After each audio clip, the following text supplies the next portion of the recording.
Okay, welcome everyone to permitting reform for the climate. Action delayed is action denied.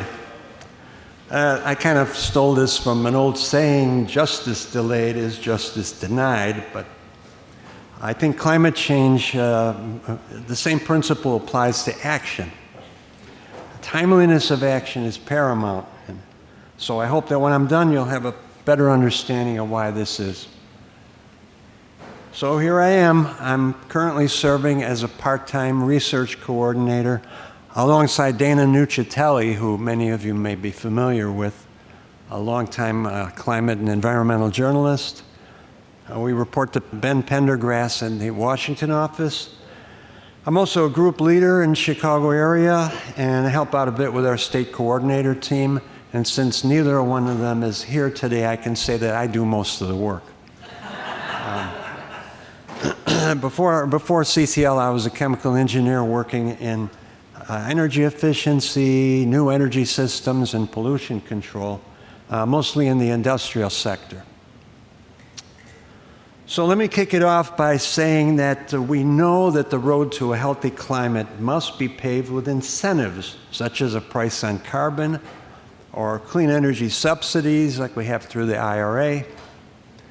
But even with those incentives, there are roadblocks in the way, and just the question of meeting supply requirements, getting stuff manufactured and built, that can be frustratingly slow. The interconnections needed to get renewable electricity from where it's generated to where it's needed are not simple, and the arcane rules governing 9 grids and 9 RTOs that serve the power markets are challenging. And permitting and licensing, rules that fall under federal, state, county, and local authorities, tend to cause delays even under normal circumstances, and trying to push out renewable energy projects that these bureaucracies are not really set up to handle, that can cause it to be even slower. And NIMBY, which means not in my backyard. This is where property owners and even conservation groups pushing back on cleaner energy projects are sometimes a problem. These obstacles tend to be interrelated, all these things. So I'll discuss them all under the umbrella of permitting. So what is permitting, and why do we need it? A permit is an official authorization to begin a construction project. Anyone who's done significant remodeling or work on their home or adding to their home, they know about this. And how many people here have ever had to get a building permit for anything at one time or another? Almost everybody. And so why do we need them? Well, they protect communities, workers, and environments from undue harm. We want construction codes to be enforced, and we want workers to be as safe as possible. We want emergency responders to understand what's been built and how to deal with any dangerous accident or incident that takes place, and so on. Now, federal permits control impacts of national importance like air and water quality, wildlife, and water resources.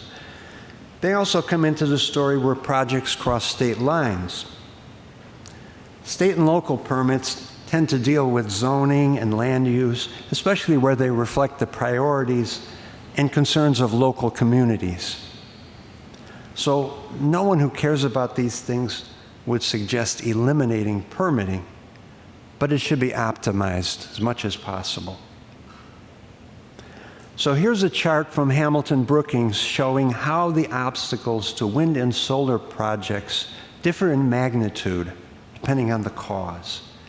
It shows the reasons that projects were canceled going back to 2016. The biggest reason is local ordinances or zoning, which clearly falls under the permitting umbrella. It's not specifically a federal issue, although it is indirectly related, as I'll explain later. Next is grid interconnection, which is a federal issue because it depends a lot on getting transmission lines built to get the electricity from where it's generated to where it's needed. And that's closely related to permitting. The third reason for project cancellations is community opposition, which is one flavor of the NIMBY phenomenon. And again, NIMBY opposition influences officials who have to sign off on permitting approvals. And all the other causes you can see here are relatively minor. It's noteworthy that lack of funding has not been a major problem. There's plenty of investment money available for clean energy. It just needs to get turned into hardware. So what about projects that have not been canceled but are still waiting for approval? This chart from Lawrence Berkeley Labs shows how much power capacity was lined up in the queues waiting to get approved as of 2023. The vertical axis shows how many gigawatts of capacity was backlogged. And look at how that, is it still working yet? Look at how that backlog has spiked here for solar and for energy storage projects, batteries and other types of energy storage. Wind to a lesser degree, but you add up all these renewables and you get nearly 2,500 gigawatts waiting for approval at the end of 2023. And you compare that to fossil projects that had been waiting for approval, that's only about 80 gigawatts for natural gas and coal, mainly in power generation. So while we're happy that clean energy is getting a lot of investors, it doesn't do much good until the facilities get built and the electricity gets into the wires. So let's get a better understanding of permitting, and then we'll get to what's happening in Washington. So what's the problem? Big projects like wind farms or transmission lines generally require federal, state, and local permits, and that adds time and expense to projects of all kinds. Ordinarily, that's just the price of doing business. But when facing time-urgent problems like climate change, it adds another dimension to the decision-making process. And that looms especially large for the kind of infrastructure that is especially critical for climate. Electric power. Why electric power? Because the biggest cause of climate change is the burning of fossil fuels. We know that. And that's beyond dispute. So we need to get our energy without burning coal, oil, and gas. So you can burn something else that doesn't add to the problem, or you can use electricity instead as the energy source for heating stuff or moving stuff around. We already use a lot of electricity for a lot of things, but the awesome thing about electricity is that we can make it in ways that don't require burning fossil fuels. These clean power generations include solar power, wind power, hydropower, nuclear power, which you heard about yesterday, geothermal power, various kinds of biomass, ocean power, and finally energy storage using huge batteries or a whole bunch of other things to store energy and use it to generate electricity later. Now, but clean power faces an immediate challenge.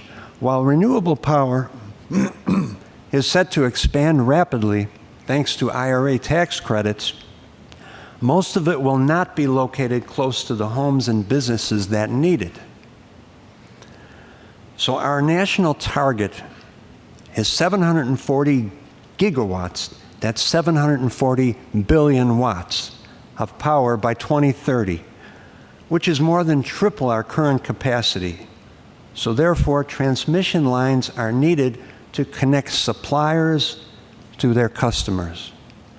And that's where permitting needs special attention. Clean energy permitting is already slow, too slow, as you saw in my previous slides, showing cancellations and backlogs. But those were about the projects that would generate electricity. more onerous is permitting of transmission lines to get the clean power to where it's needed. Right now, we're only expanding our electric transmission network at about 1% a year. We need to more than double that rate. One of the steps in getting interstate transmission lines approved is something called the Environmental Impact Statement, or EIS, and I'll explain exactly what that is a little later.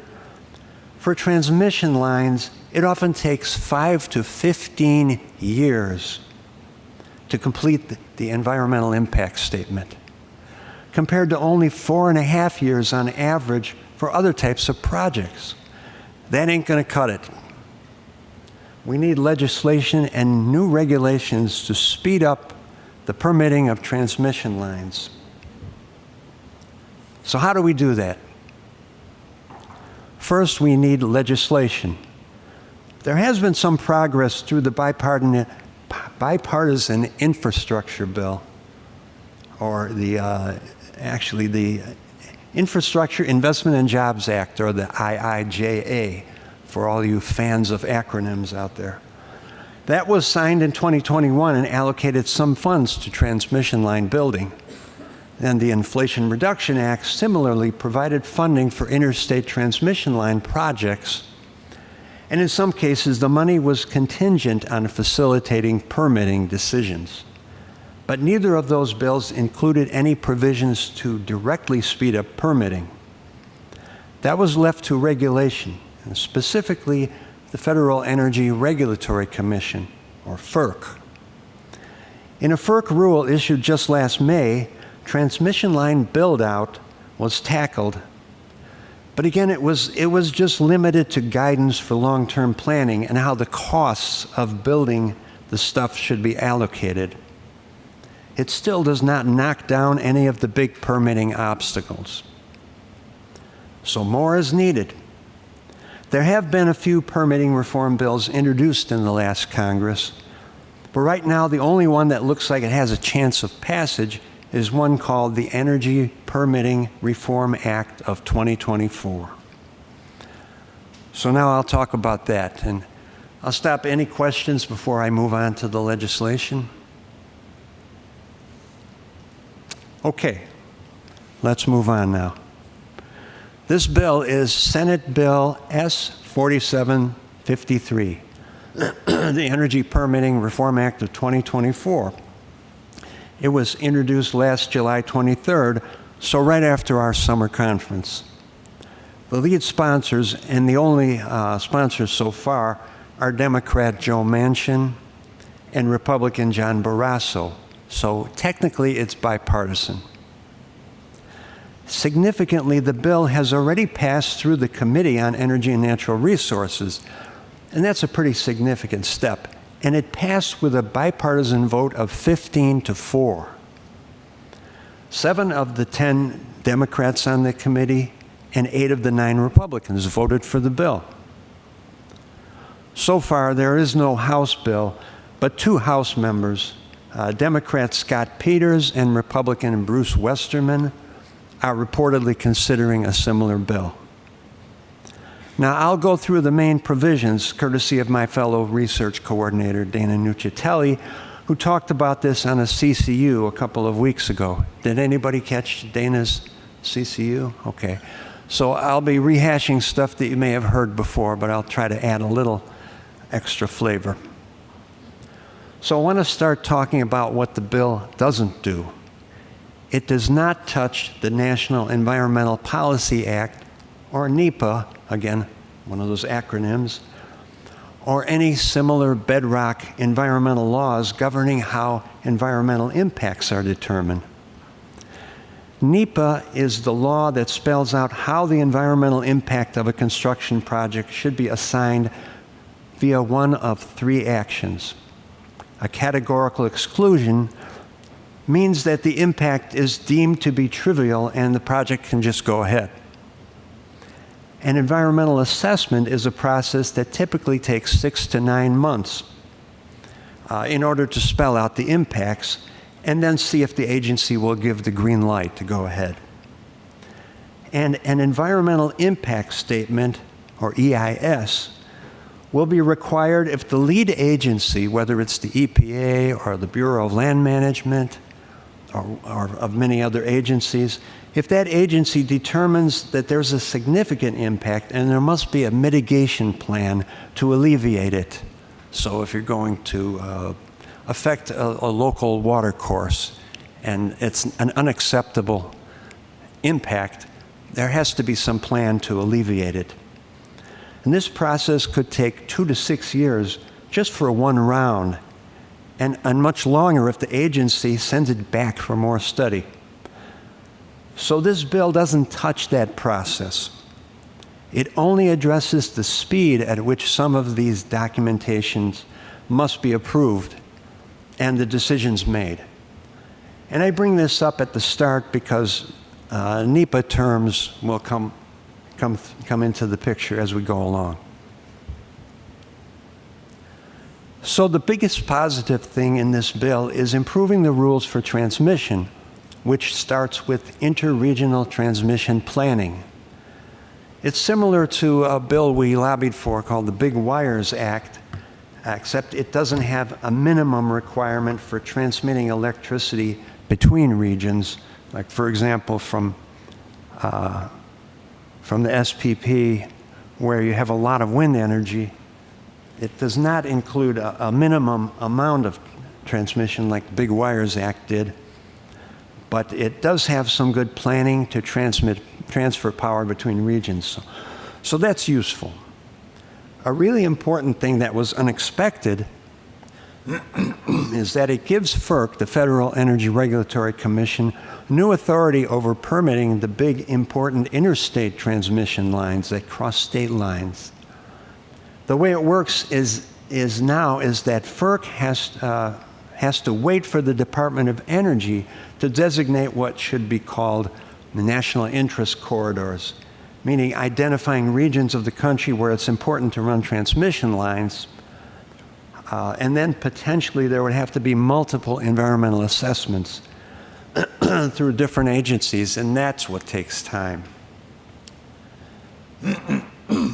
But now under this bill, some of that red tape will be cut because FERC can decide where those lines should go, and that will make it a lot quicker to get them permitted and built. So the quicker those lines can be permitted, the faster we can get renewable energy flowing through the grid. So that's a great thing in this bill. There's also some stuff to allocate the costs of these new lines, because there are always fights over who must pay how much when power lines go through different jurisdictions. This was an issue in Maine that stalled a big transmission project for a long time because people in Maine were irritated that all of the power benefits are going to go to Massachusetts. And so that finally did get resolved, but it's the kind of thing that that now has been spelled out in the bill as to how those costs should be allocated, so it's not up to the states to initiate a fight over that. So this bill says you pay proportional to the benefit that you get from the electricity. So that should help bypass some of these fights. There's also renewable energy stuff in the bill. It sets production targets for permitting renewables on federal lands and federal waters, and it amounts to 50 gigawatts. There's also a national goal for offshore wind energy, which is 30 gigawatts. So these are just goals, but it helps to have them there because they can be used as justification for permitting clean energy projects on federal land and federal waters. It also does some things to expedite those permits, such as setting agency response timelines, telling them that they have to respond to a renewable project application in a timely manner if it's on federal land.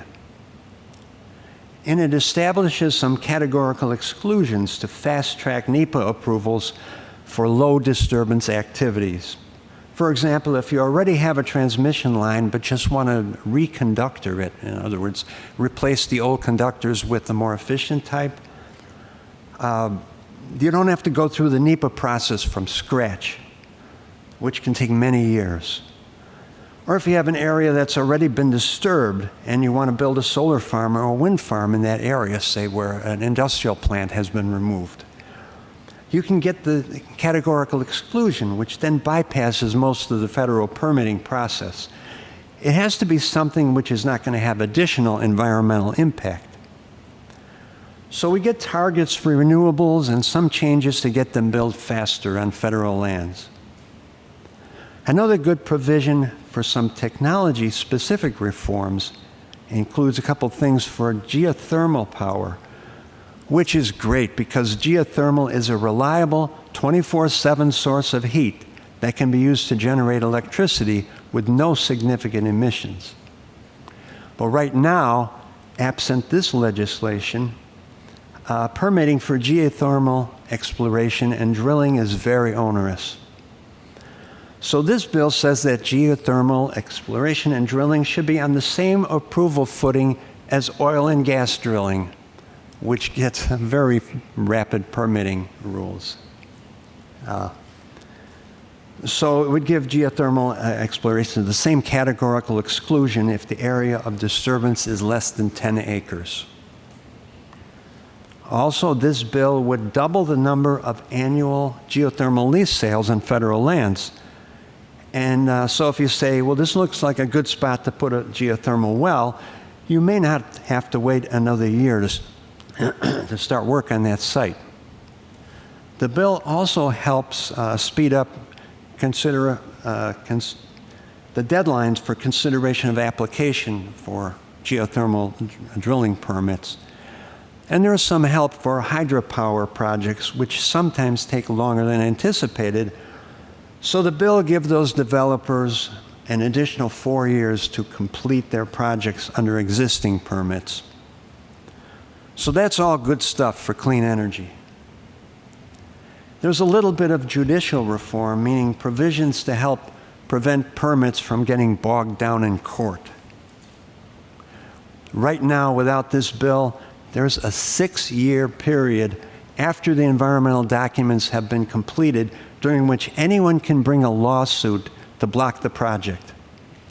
You can imagine this creates a lot of uncertainty for project developers and investors. They could be 4 or 5 years into the process of building an energy project, and then someone files a lawsuit and brings it to a halt. So this bill would reduce that from 6 years to just 5 months. It's a huge change, and there may be some negotiations in between those numbers. But if an organization is considering bringing a lawsuit, they can't just sit around for years waiting until the project is nearly complete and then challenge it, knowing that the developer cannot afford to continue. So if someone knows they have good reason to oppose a project, they have to go ahead and file the lawsuit before 5 months have elapsed. Also, the bill instructs courts to expedite any litigation for energy and mineral projects so the challenge can be adjudicated faster one way or another. And that's all for judicial reforms in this bill, because this particular committee, Energy and Natural Resources, does not have jurisdiction over judicial reforms. So those kinds of provisions fall under a different committee, Environment and Public Works, which may weigh in further as the bill moves ahead. There's not a lot on community engagement, which is something that's also needed. There's one little thing that says the Interior Department may accept funds from renewable energy companies to improve community engagement, because we know that opposition to wind projects, solar projects, and other projects that support renewable energy tends to be more intense when neighboring communities are not included in the discussions early in the process. So that's all we've got on community engagement in this bill, but we also have some recent rules from the White House, the Council on Environmental Quality, that had a lot of community engagement stuff in there. So there's already been some stuff done on community engagement, but we'll see if another committee might do more on this topic if the bill moves further or gets rolled up into some other bigger legislation. Now, for some of the more controversial provisions. The bill includes what is termed a mining milling provision. That refers to processing of ore and disposing of the leftover minerals after minerals are extracted from the ore, whether it's iron or lithium or copper. Forest Service rules had previously been interpreted to mean that if a mining company has mineral rights to valuable ore, they could use as much of the land as they wanted to dump the leftover rocks. This was connected to a specific mine in Arizona, the Rosemont Copper Mine. But a federal court ruled that the decision was wrong and that the mine should be blocked until federal agencies reevaluate the approval. I know this gets really down into the weeds, but it is a bone of contention for some environmental groups. The EPRA bill aims to clear that up in favor of the miners, saying that the new mining milling sites may be located on adjoining federal land. As I mentioned, this seems to be aimed specifically at this Rosemont mine. It's worth mentioning that the environmental impact statement for the mine had already been approved, but opponents of the mine took the Forest Service to court because they disagreed with that decision. And it's a difficult question of trade-offs because we need copper and other minerals to build out the electrical grid that we need for the energy transition that we've been discussing. Most copper currently comes from countries with less stringent environmental and worker safety regulations than ours. And there are also geopolitical reasons that we should, it's beneficial to obtain more critical minerals domestically.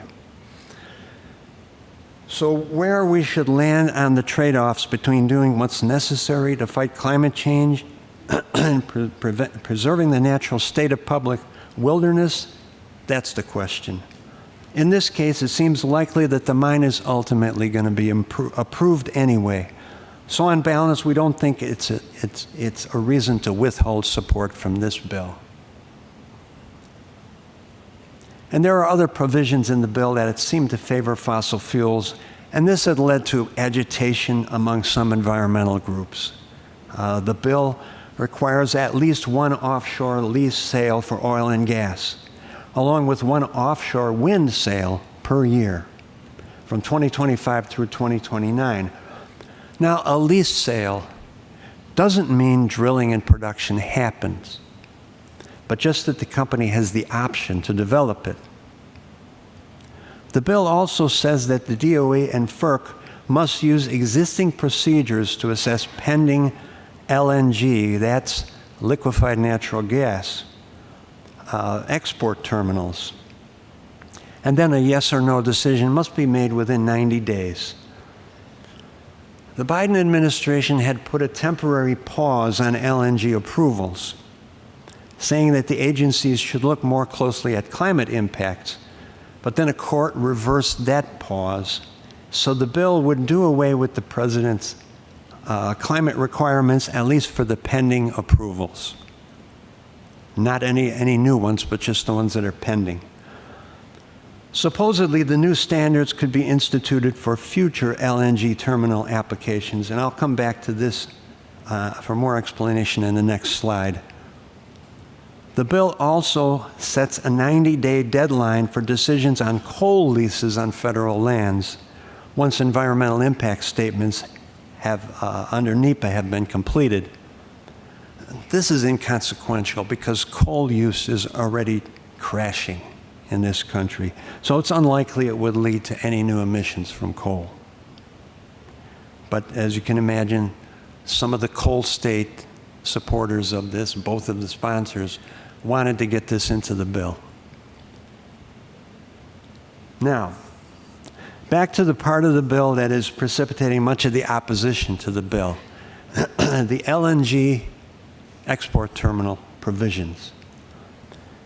As I mentioned, the pause on approval of LNG terminals that was put in place by Biden last January was overturned in July by a district court in Louisiana. The Department of Energy is said to be evaluating the next steps.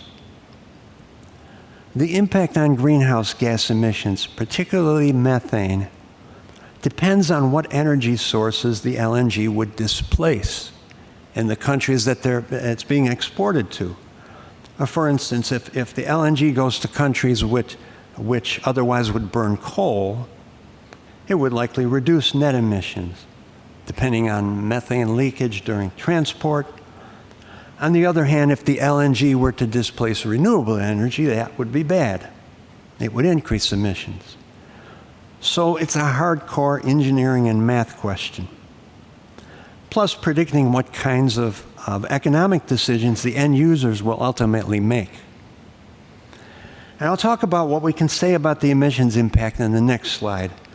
But in the meantime, there was an analysis by a group called Simons Public Affairs, which was then cited by Bill McKibben. Who's familiar with Bill McKibben's? A lot of people in this room. A lot of people saw that and became alarmed because Bill McKibben is a trusted voice to many in the climate movement for good reasons.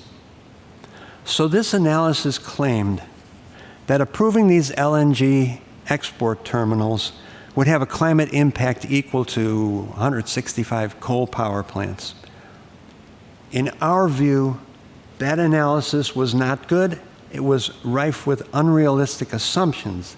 And Dana pointed out that it was conducted within a few hours of the bill introduction, which right there is suspect.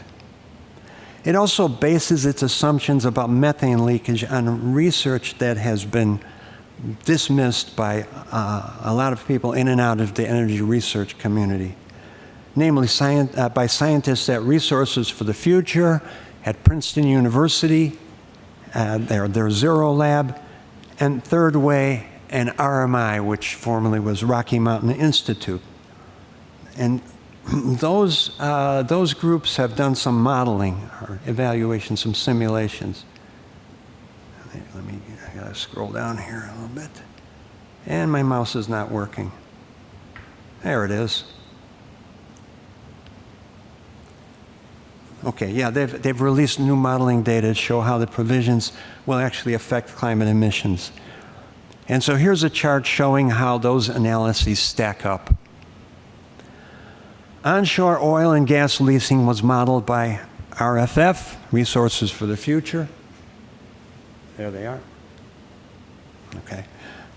Offshore oil and gas leasing was evaluated by Third Way. They had their own energy analyst.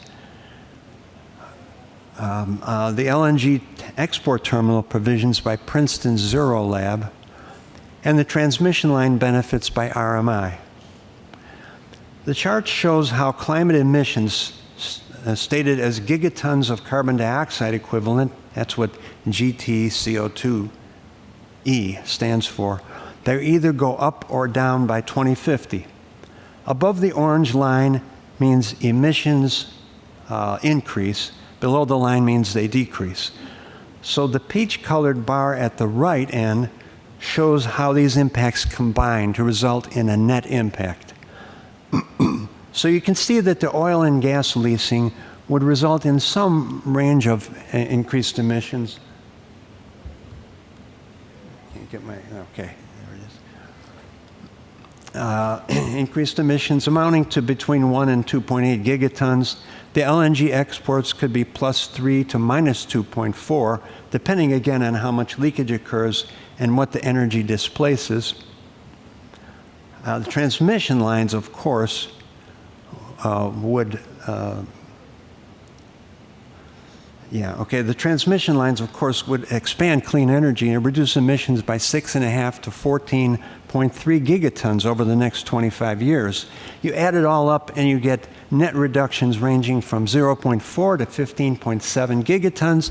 That's a wide range, but those were very conservative assumptions. So the result is most likely to be towards the bottom, meaning substantial net reduction in emissions. So you might be wondering, what the hell do these gigatons have to do with anything? Well, for context, U.S. emissions are about 5.5 gigatons a year. So this bill, the EPRA, would prevent up to nearly 3 years of our current emissions, meaning that if it would be like if we stopped all emissions for the next 3 years. So definitely the provisions in this bill would reduce emissions. That's a net win for the climate. Dana had another way of interpreting the emissions impact, as you can see here. First, it shows U.S. emissions between 2005 and 2023. That's where we are now. About 18% below 2005 emissions. Here's a prediction of where our current path with the IRA would take us by 2050, assuming we continue at about the same trajectory with whatever bills and whatever actions follow. Now, here is where the permitting bill would take us if we assume kind of a mid-range estimate from that permitting bill. And here's the best case, about 15.7% net reduction from the modeling. So which would knock about 25% off the percent of 2005 emissions. So baked into this chart, assuming that nothing new comes along in 25 years, it should give you a rough idea of how important it is to get this permitting reform. Even with the fossil fuel provisions that have given some people the willies. So there are two different ways to express how much the permitting bill would affect emissions, in case you need to pitch it to someone. So that's our rationale for supporting the bill. We have plenty of company if you want to list organizations that also support the bill. It's getting to be pretty late here. What time am I supposed to finish up? 10. Okay, good. Yeah, we're joined by the Nature Conservancy. There are climate hawks in Congress, some grid experts, other energy groups, both renewable and trade associations which are largely associated with fossil fuels, but also connected with manufacturers and workers in the electric power sector. And now for opponents of the bill, it is striking that many of the big name, well-funded organizations have come out against this bill. Not just some local groups with a handful of members, but groups like Sierra and NRDC, Climate Reality. So what's behind this? Some groups just don't like giving fossil fuel industry anything, even if the net impact on the climate might be good. Some groups just don't believe the climate impact will be good. Many of those groups, as I said, came out against the bill almost as soon as the ink was dry. Some people figure if it's Joe Manchin and a cold state Republican, it can't possibly be good. So those are understandable reactions, but we prefer to actually read the bill, understand it, and get some modeling results from people we trust. As Mark has always said, we follow the science. And there are some other things to consider in a broader sense. Consider the issue of supply versus demand side factors in the energy world. Supply side means how much of a fossil fuel is produced. Demand side means how much consumers are demanding. Blocking fossil fuel supply won't work because demand, as long as demand is there, someone is going to supply it. Demand rules when it comes to emissions. If you want to stop using it, you have to stop using it. No company is going to drill for oil that they can't sell. And as Dana has said, the climate movement kind of grew up around efforts to block pipelines, so protesting supply is sort of in the DNA. But besides that, we can't go cold turkey on gasoline and natural gas without crashing the economy. Consider that there are 280 million cars on the road, and 99% of them still burn gasoline. Okay?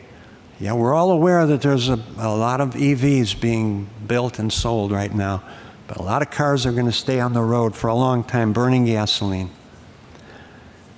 And what we need to do is bury fossil fuels in an avalanche of clean energy technologies so that that transition takes place faster.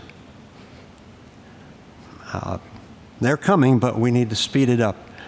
So the climate impact is the key question. Many Americans might not be inspired by nerdy numbers and charts, but you know who's really good at math? Mother Nature. It's also important to realize that passing legislation requires compromise. And even the IRA, which got 0 Republican votes, included a provision tying together renewables with oil and gas leases. Many people don't know this. Speaking of Joe Manchin, his first proposed permitting reform bill made it to a vote. Never made it to a vote, sorry. It included approval of a Mountain Valley Pipeline going through his state. And because the bill died, we didn't get any of the good stuff, but he still got his pipeline anyway. It was approved and is now getting built. So as the cliche goes, we can't let the perfect be the enemy of the good. On that supply and demand topic, here's a chart showing how LNG supply is likely to exceed demand over the next few years. I don't know if you can see that. Whoops. If you can see the orange line here, this is the demand. Here's the supply. Supply exceeds demand. That's not going to work for the businesses. It means that even if new LNG terminals are approved, they are unlikely to be built simply because the market won't accept any more LNG than it already has.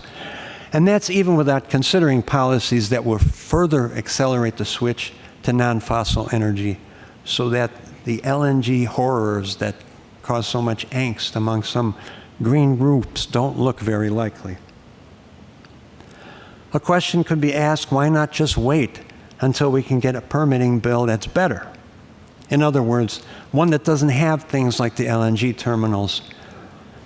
But maybe after the election, we can get something stronger in favor of clean energy. Well, the Senate version of this bill passed the committee by a wide bipartisan margin. So that signals that we have a window of opportunity right now.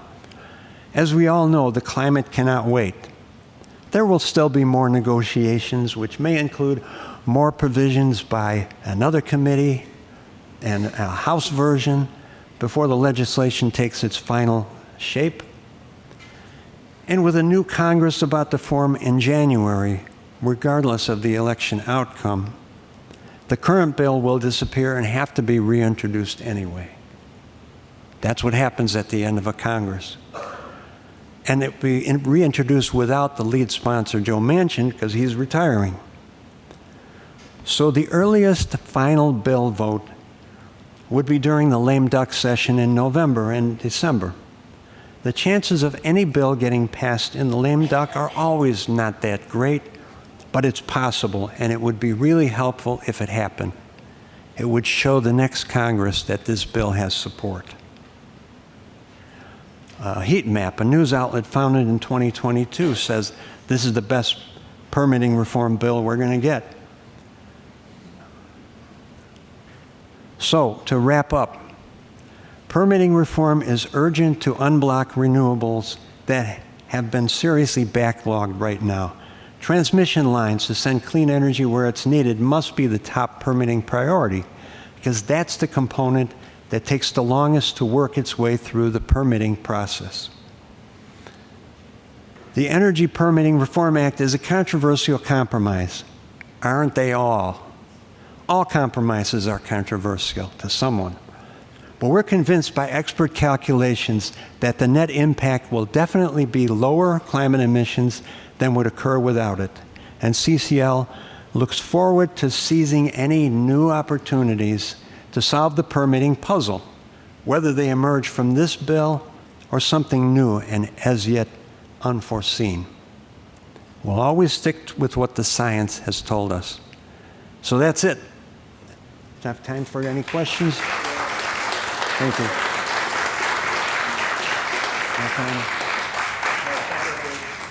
Sorry I took too long, but if anybody has any questions, you can come find me sitting around here, and I'll try to help and answer them.